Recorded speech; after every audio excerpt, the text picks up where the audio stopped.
Sungai Johor ஆற்றில் ஏற்பட்ட மாசுபாட்டால் பல நீர் வடிகட்டி நிலையங்கள் செயல்பாடுகள் பாதிக்கப்பட்டதன் விளைவாக சுமார் 2 லட்சம் நீர் பயனாளர்கள் பாதிக்கப்பட்டுள்ளனர்.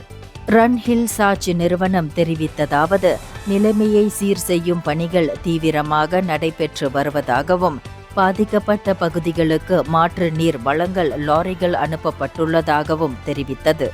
மாசுபாட்டுக்கான காரணமாக உள்ளூர் நிறுவனம் ஒன்றின் மணல் சுரங்க நடவடிக்கை குறிப்பிடப்பட்டுள்ளது.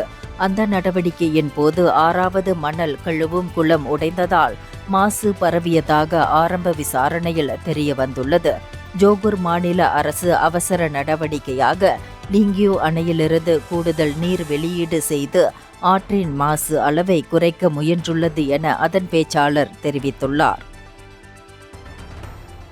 இந்தியர்களின் இதய குரல் மக்களோசை.